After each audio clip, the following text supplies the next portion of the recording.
E se a história mais importante de todas não for sobre quem a está lendo? Olha, hoje a gente vai mergulhar em 2 Samuel capítulo 7 para descobrir uma promessa antiga que basicamente vira de ponta cabeça o jeito que a gente costuma ver o nosso próprio lugar no mundo. E logo de cara, a primeira grande lição desse texto já vem para confrontar o centro da nossa cultura, sabe? A ideia de que tudo gira em torno do indivíduo.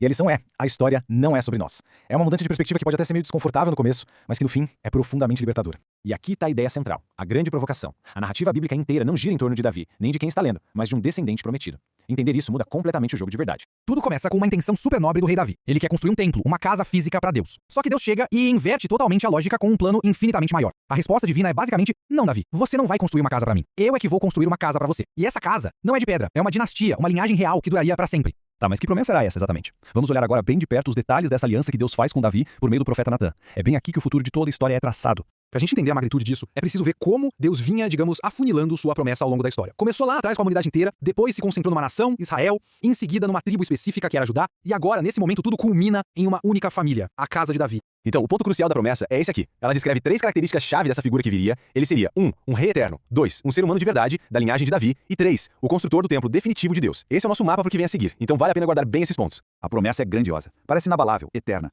mas a história humana dá uma virada bem dramática. De repente surge uma crise histórica que parece não só ameaçar, mas anular por completo a aliança de Deus. E aqui a gente vê a ascensão e a queda. A dinastia de Davi, que parecia tão promissora, simplesmente desmorona. O reino se divide, é conquistado, e o ponto final parece ser o exílio na Babilônia. O templo é destruído, a cidade de Jerusalém está em ruínas, a linhagem real foi, para todos os efeitos, quebrada. Dá para imaginar a angústia. Por gerações, o povo de Israel se apegou a essa promessa, e agora tudo parecia perdido. Isso cria uma tensão gigantesca na história. A pergunta que não quer calar era, será que Deus se esqueceu da sua palavra? Será que aquela aliança não era tão incondicional assim? E esse lamento aqui, do Salmo 89, ele dá voz ao desespero de Israel. É um grito de dor, sabe? É quase uma acusação. Como se dissessem, Deus, o Senhor quebrou sua própria promessa.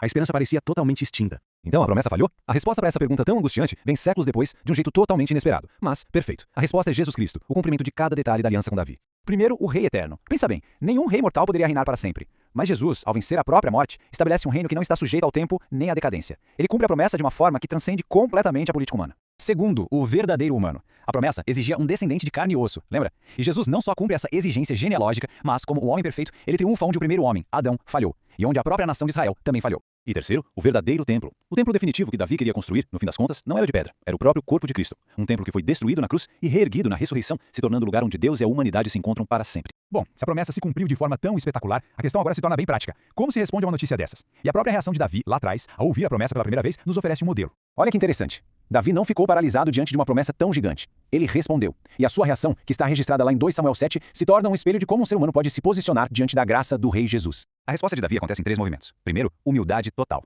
Ele reconhece a própria insignificância diante do plano divino. Segundo, adoração. Um louvor que exalta a grandeza de Deus. E terceiro, oração. Se apegando à fidelidade da promessa. É um padrão atemporal de como se responde à graça. E isso tudo nos leva à reflexão final. Se o centro da história não é a nossa realização pessoal, mas sim a glória do rei, o filho de Davi, como é que a nossa vida no dia a dia se torna um reflexo da honra que pertence somente a ele? Essa é a pergunta que fica no ar.